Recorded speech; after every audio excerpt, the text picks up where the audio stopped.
Hi there, everybody. My name is Matt Cook, and I'm the director of the Center for Healthy Churches. Thanks for joining us on this web series today that's focused on pastor transitions. Our phone rings from congregations. We get a lot of different questions, but the question that we get more often than anything else is our pastor just resigned, or our pastor just retired, or in a handful of cases that we don't love to hear, we just had a difficult moment with our pastor, and now we find ourselves in the midst of transition. What do we do? So this series is designed to help. We can't answer every single question with this series, but what we can do is we can give you some advice and wisdom as you're thinking about your process as it's getting started. Today, what we have is two congregational leaders from two different congregations that whose churches went through this process. Dan Garrison is my friend. He was the chair of the transition team at University Baptist Church, and Joel used a title had several letters in it, but I don't exactly remember what that title was. But at Carrollton Methodist Church in Carrollton, Georgia, was a part Carrollton, of. Carrollton Nope. first. Yeah, I Carrollton was chair. first. I was chair of the pastor staff parish relations committee, otherwise See, for translation, the personnel committee. yes, and Joel just used the letters, so I had no chance to remember that. So anyway, so for both of you, thank you Yeah. for joining us. I'll say I said this before we started recording. One of the gifts that we are given in this process is we develop friendships. Like usually the process takes about a year, and we get to go deep with a handful of people. And so Joel, I know Kit had that opportunity with Kim. I had that opportunity with Dan. So it feels a little bit like a reunion for us Mhm. today to get to see the faces of people and hang out with people for a little while, for people that we know and love and have come to admire. So thank you very much for your time today. Sure. So here is the first question that I want to ask. So, all right, push the rewind button.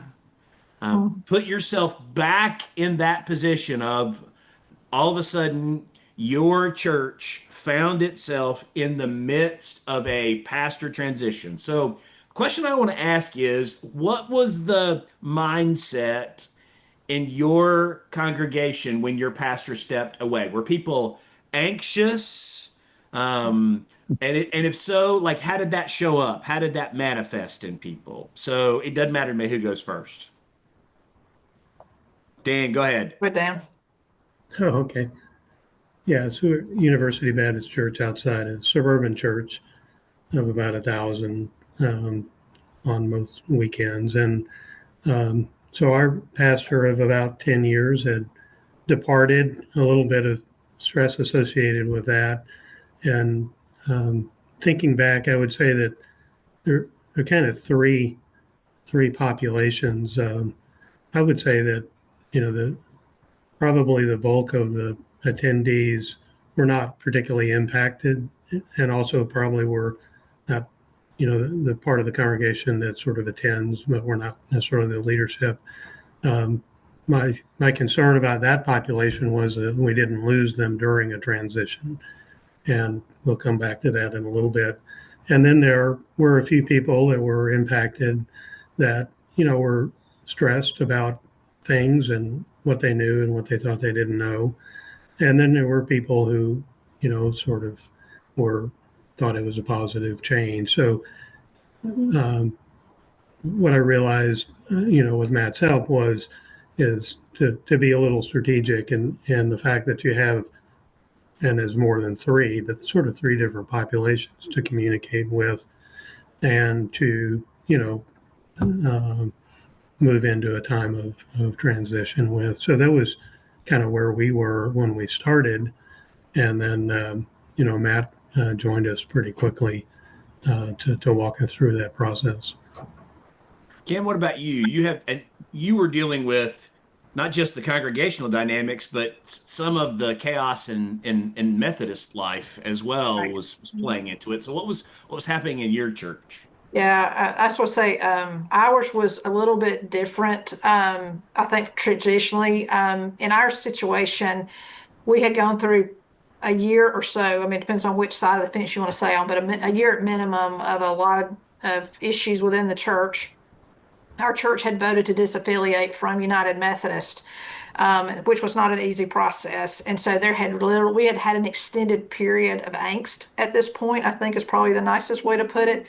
So when we got to that point in December that everything got voted and we were clear, then it rolled around January, and we were faced with, in the month of December, God forbid, trying to find somebody to come do the Advent season. I mean, that's how just here today, gone tomorrow, over half our staff was gone, just literally almost overnight. So trying to put those pieces together pretty rapidly, but also make good decisions. And so we did some interim work. I had experience in a previous congregation with Center for Healthy Churches, and I knew about one of the things that you guys did, which was to do pastor searches. And Joel and I had touched base many years ago in a totally different realm. So when I reached out to Center for Healthy Churches, in fact, in the structure of the Methodist Church, you have basically like the personnel committee, and then there's like admin council. So when I was approached about even being chair of the group, I said, I'll take it under one condition. And that's if we bring in a pastor search committee. The Methodists had never been through this process before. We had always, sent in a little survey to the bishop, and then we got who we got. So I knew that because I was a Baptist, I knew kind of what this process would look like. But very few in our church really even knew what that looked like. So we went through the process at the church and hired Center for Healthy Churches, and also asked for Joel to be the interim, which was a great opportunity for us too. But it was, I think, when Dan was talking, one of the things that kind of registered with me is there was relief, I think, more than anything, that we had broken off from the Methodist Church, and now you've caught the proverbial bus. Now what do you do with it? And secondly, there was a part of the congregation that wanted to rush. We have been through this time. Let's go ahead and get things, quote, back to normal as quickly as possible. And so there was some consideration of bringing this pastor in or that pastor in. And maybe or may not that would have been a good choice. At that point, nobody really knew. There was just still so much unsettled. So I think because we had that extended unsettled period, there was a part of our congregation who just wanted it to be done. Let's close this up. And then the other part of the congregation was like, this is probably a once in a lifetime opportunity for us. We might join another Methodist group later on, but for this time in our life, we're independent. So let's really take a step back, take a deep breath, and figure out really what God wants for us and what's best for our congregation and what's best for us kind of moving forward. It's a very old historical congregation. It sits on prime real estate in the middle of our town. And it had been, provided a lot of leadership in our community, particularly in the mission community. I mean, it was a very, outreach focused church. And so we didn't want to lose that moving forward. And so that was really critical, kind of take a step back and talk to the congregation to see, what their expectations were. Yeah, it's interesting to me listening to that, right? Like knowing both of your congregations, very different stories, right? Like very different contexts, different set of challenges, and yet in both systems, right? The similarity is everybody's asking the question, so what happens now? What happens next? And how do we go into this moment? Big moment, important moment in the life of our church, knowing that there's a lot of things that we don't know. So that's common. It doesn't matter whether you got Baptist in your name or Methodist in your name or Presbyterian in your name or you're just a non-denominational church. That's common in most systems. So and Kim, I'll start with you on this one. So what, if anything, surprised you during your transition process? So what do you like? I love asking this question. What do you wish that you had known before that you figured out along the way? That is a good question. I think what I was most surprised at was once we went to that, number one, we had an amazing turnout for both of our congregational conversations. And I think the approach that Center for Healthy Churches takes about, you don't get into what you like best about your church, what do you not. I think like the nomenclature of using the animals and some other things kind of takes a little bit of that, everybody kind of leaping to a position early of, well, next time we're going to do this, we're going to change Sunday school, we're going to change the whatever. And so, but number one, I was pleasantly surprised at the turnout we had, because I think, and I use this phrase a lot, was that for the first time, people in our congregation were asked what they thought or what they wanted, because all this historical period, you just got what the bishop or the superintendent wanted you to have. Yeah, you filled out the quote survey, but I filled out one of those surveys, and I can tell you, we didn't exactly get what we wanted. And so I think took so much. I mean, into the reporting back after that first conversation, because people saw up on that screen, yeah, that's what I said. It also gave a chance at those tables. We deliberately kind of mixed people up. I'm sure that was Joel's idea. But we deliberately, didn't have you sitting with your buddies. And so I met people that I didn't know. And it was a really good opportunity to kind of try to start building that congregation back. Not that, I mean, everybody was, kind of united into we're against this, but what are we for moving forward? And so I think that was, to me, one of the things I left that first conversation thinking, we're going to be okay. No matter what happens, we're going to be okay. And then we had that second conversation, and I felt even stronger about it. And even as I was not part of the pastor search committee. Great advice from Joel, said, look, you got enough to do about filling all these other staff positions. We deliberately stood up a pastor search committee separately from the staff parish relations committee. And that let them just focus on that, while the group that I work with was trying to fill the music director, the pianist, the organist, custodian, maintenance people. I mean, we literally had to fill everything except for the church secretary, I think. So that was really helpful, just to have that group working separately. And then it gave some other people some different perspectives that maybe not have been in leadership positions before. So I think that was probably what I was most surprised about. Dan, what about you? What were you surprised about? What do you wish you had known before, or at the very least, what were you most delighted to have learned along the way? So, Well, I mean, our situation is certainly not nearly as complex as Kim's, although I will say that, a couple of other storylines sort of emerged, which is probably not uncommon. So, Pastor departed, he resigned, but that suddenly the door was open, and a couple of other issues, were voiced. And so we had suddenly we had two or three things going on at the same time. And it wasn't a surprise, but I would say, looking back, what I didn't know that I needed to know was to have an intentional transition period. Is in my sort of Baptist mind, having done this a couple of times, as the pastor leaves for any reason, well, you just put together a pastor search committee and you just get started, and then you go through 18 months of things. And, what we learned from the center, and from certainly when Matt showed up, was the really deep value to have a transition period and have a separate transition team, so that the pastor search does not have to sort out all that other stuff, right? And I think I wouldn't say it as a surprise, but that was the big revelation for me organizationally, was the value of a independent transition, to have the conversations, to let people talk in a positive format, to sort of get stuff out on the table. And also, just the transition process itself was an activity, right? And so I talked about the probably 80% of the congregation is sort of, well, whatever. That's a little harsh, but the reality is that you have the leaders, and you have people that are just mostly participating, but that gave them something to be engaged. And all of that was a positive energy activity that was very intentional. And I had not, as a lifelong church person, had not really thought of or internalized the value of just having an entire transition process, right? Such that when you actually commission the pastor search committee, they're fresh, they're not burdened with all the stories, that they have to sort out, and they can sort of do their work, and I think a much better environment, healthy environment. So just the need for, a discrete phase is, that was the revelation for me.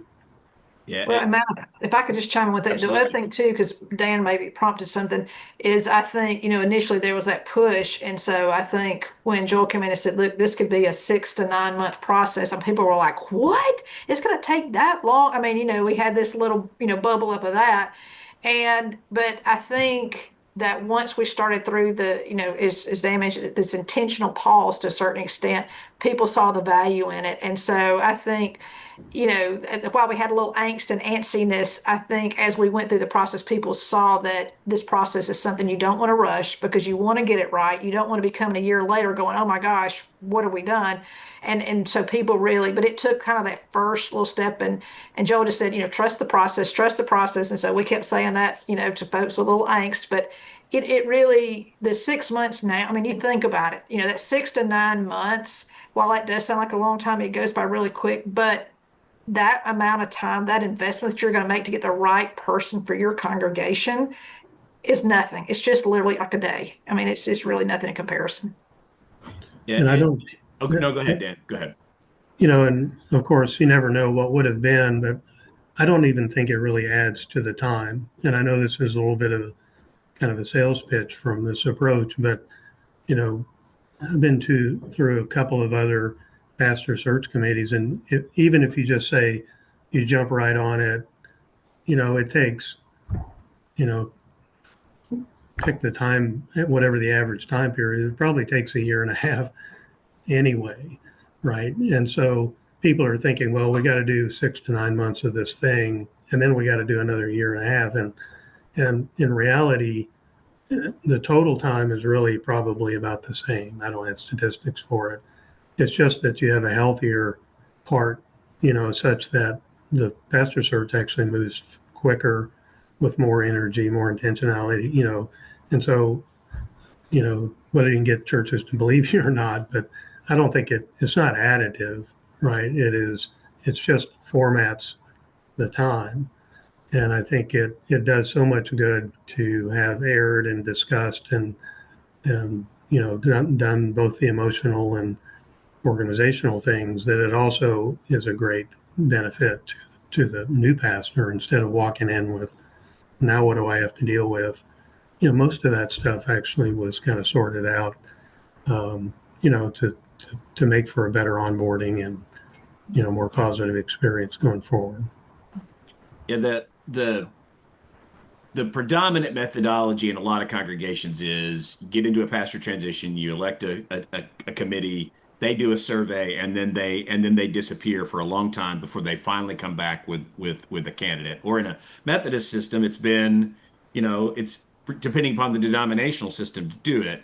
And in both cases, the thing that's good about the process that both your congregations went through is that the congregation's highly invested and involved in the process. There's data that tells us that when you engage the congregation in the process, that when you give them an opportunity to say out loud in conversation with one another around tables, that when they do that and you ask the right questions, the data tells us that the congregation, rather than just enduring the transition, gains energy during the transition, gains clarity during the transition, and comes out of it ready. And so it's both a healthy season for the church, but it also puts gas in the tank for the next enduring season of ministry. So it's obviously gratifying to us to hear that happened in both your congregations. I realize I introduced our guest. I never introduced my tag team partner, Dr. Joel Snyder, part of our leadership team, and so he's guest hosting this with me. So Joel, I'm going to turn it over to you because I know you got some questions as well. So. Yeah, so I'll ask Dan. I'll start with you. So did you have any assumptions about working with a transition consultant coach, and was the reality different than what you thought it would be? Pleasant surprise, but only because I really had not thought about an organization like Center for Healthy Churches in a transition before. Again, and I've spent 40 years doing organizational things and in churches. So when I first heard that, we were going to hire a consultant to come help us.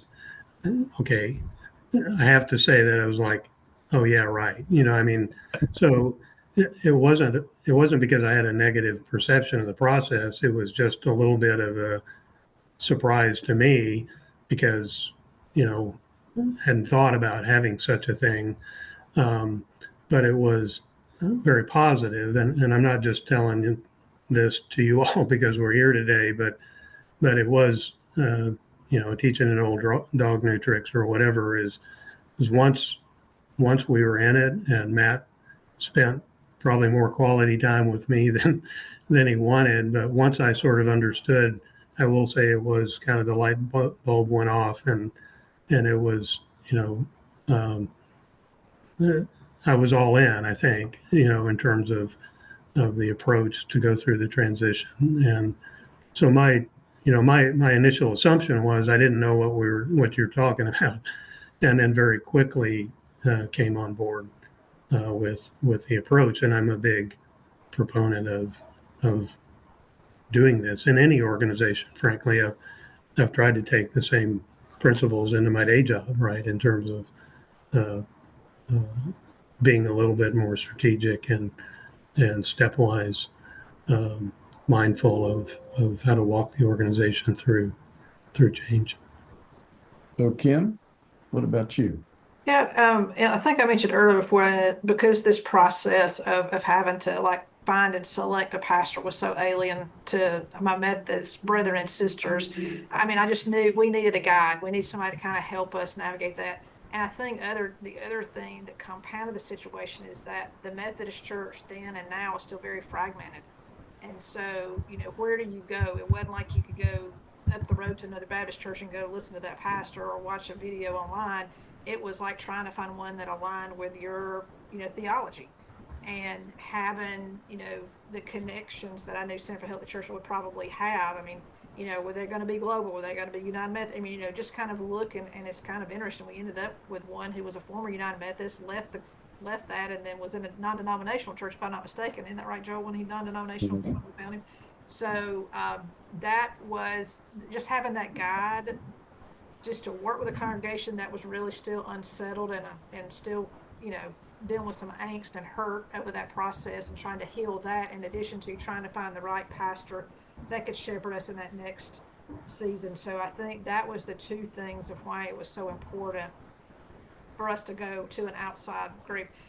We had a couple of folks who said, "Oh, we can just do this ourselves. We just need to get X." And looking back, if we'd have gotten X or Y, it would have been a disaster, because we just needed this time to kind of like reorient ourselves of who are we, and where do we think God's leading us to go, and who's that leader that's going to come alongside us and do that.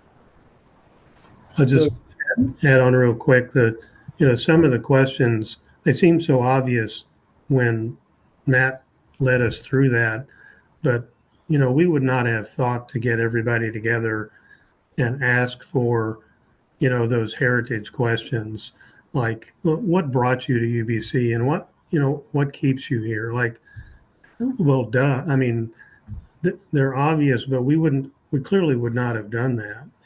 And people just really lit up in those conversations, which we all did on Zoom because of COVID.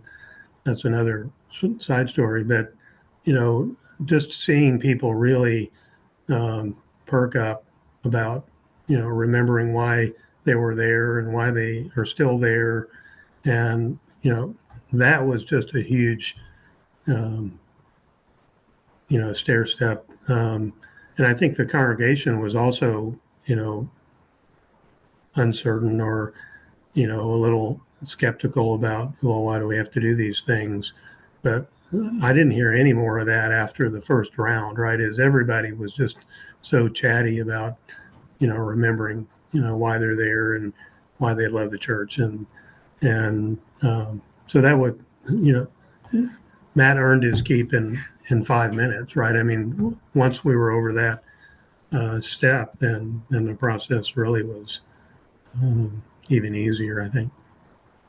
Well, you've both been very complimentary of the process and CHC, but if you just had to boil it down to one thing, what was the best part of the process for you and for the church?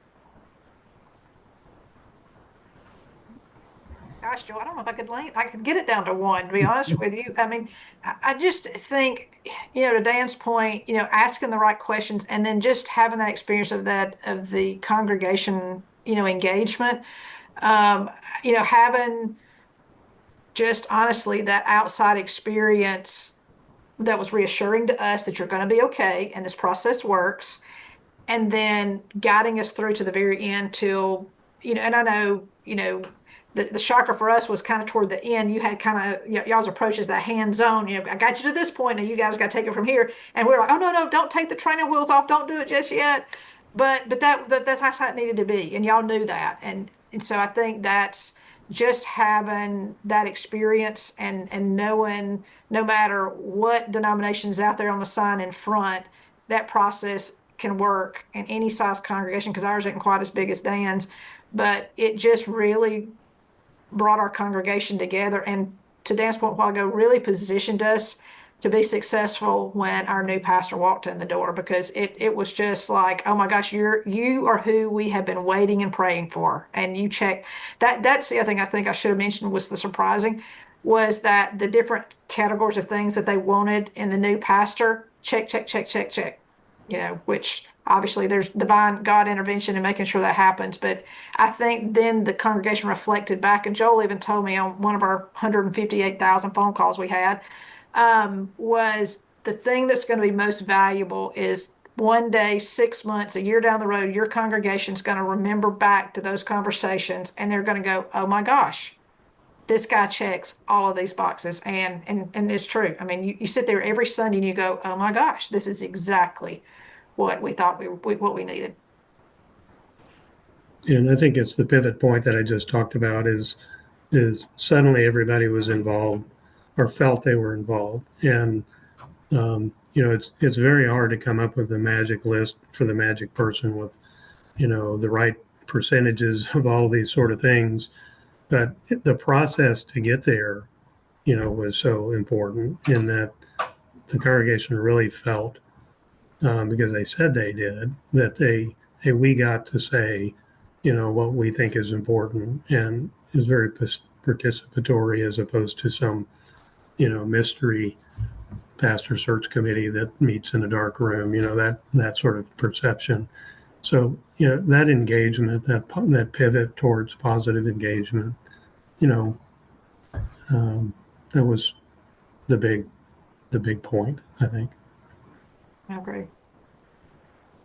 So let me finish up with one more question. So this is your chance. So like this is less for my benefit or Joel's benefit. This is like, think of there's somebody on the other side of this. Somebody's watching this YouTube video somewhere in the country and they're just in beginning this point of transition, right? So you've both been there. You've both been in a key leadership role in the midst of that process. And it doesn't even really have to be about our process. This is just put yourself in their shoes and tell the people that are watching this video. I mean, if you have a chance to give them one piece of wisdom, whatever that is, tell them one thing. What would you tell them that you haven't already shared? And Kim, I'll start with you. I was hoping you'd say Dan. Um, there is, I know the word consultant has positive and negatives, but I think having that outside voice to provide that clarity and objectivity is just absolutely vital to this process, because, church can be one of the best, smoothest places you've ever been. It can also be the most strife-filled place you've ever been. And so for someone to kind of come in and calm the waters, call a timeout, and that to me is just, and it does feel scary. And for our congregation, more so because they'd never been through this process. And there was a lot of angst. Are you sure? How does this person know anything about us? How do they know? It was all these angst-filled questions. But then you go through the process and get to particularly that first meeting, and everybody starts really, understanding why it's so valuable. And I cannot I have told multiple people, I would do it over again 1,000 times, because at the end of the day, it's exactly what our church needed. It brought, unity where we didn't think we was going to ever see it again to that level. And like I said, our church is just flourishing right now. It's just so many times people just talk about, just because, I mean, you could feel the negativity in our congregation prior to all this. And now people come in, they're happy. I mean, you can't hardly get them to shut up during the, the visiting time or whatever. It's just a different spirit and a different energy. And I mean, just Joel, if you were there today, I mean, just the number of kids and young families, you're like, oh my gosh, who are these people? Because it's a place you want to be. And we never would have been there if we'd have done that on our own. I'm fully convinced that there'd been no way we would have gotten to this point. Yeah. Very similar. There's a phrase in theater and other places that I've heard over the years, slow is fast, right? Mhm. Is that, and this is, and I would still argue that we didn't add any more total time, but if I'm talking to the people that are trying to decide what to do, is slow down, work with CHC or somebody like this, get yourself a Matt or a Joel, and slow down for a moment, and think about the conversations that you need to have, and be intentional about having those conversations. It doesn't mean you got to air everything. I'm not saying that. It's just that first 6 months is really where you will change the course of your church's history, right? Is you're going to come out of it excited and ready to go, and you're going to provide much richer content in the profiles and the descriptions. You're going to give a whole lot better information to the search committee, to the CHC consultants working with the search committee, and also I think um, it the candidates, not just the one that you hire, but I think all of the candidates will sort of light up. My perception secondhand was that they were all excited to see that, because we wrote the profile thing, and that they were excited about all of the rich information about the church. They were excited that the church had thought through what they thought their priorities, were, and ultimately the person that we hired, like Kim's, has just been great, been spectacular, and I don't think you get to that outcome without slowing down at the beginning and doing all the good work, and that CHC has a really well um, developed and practiced, process that is tailored to the character and the personalities of your church. And I'm sure Matt can tell you, the University Baptist Church is, like every other church, is full of interesting characters, and it is adaptive. It's not a cookie cutter. They're not going to just say, "Well, here, do these 12 things," but that they're going to adapt through the transition to the personality and the character and the mission and the vision and the heart of the church, and it will lead to a much more enjoyable and positive outcome. Thank you both very much for your time. I think I can speak for Joel when I say we certainly appreciate the kind things you've said about us. The the thing from our vantage point that is so enjoyable and feels like such a privilege is like we get to come in as guests and walk alongside you for an extended season of time. We get to develop deep friendships, and we get to watch and see how kind of the unique character of your church arises up, surfaces in this process, and then coalesces into the person, a vision, and the person who can serve the vision. Like one of my lines I say again and again is that while it's really important, an important question is who's your next pastor going to be. The more important question is what is God up to in your church and where is God taking you, and then you work back from that to the kind of servant leader you need to live into that and to watch what that looks like and to see who comes to step into that opportunity is always a privilege for us. So thanks to both of you for sharing your thoughts today. Hopefully they'll be helpful for some people that are in the same position that you were in a few years ago. So we hope that you join us for the rest of the series. There's 5 other episodes in this web series about pastoral transitions. And if there are ways that we can be of assistance to you and your congregation as you enter into this season, we'd be happy to talk to you. Thanks for your time. Thank you.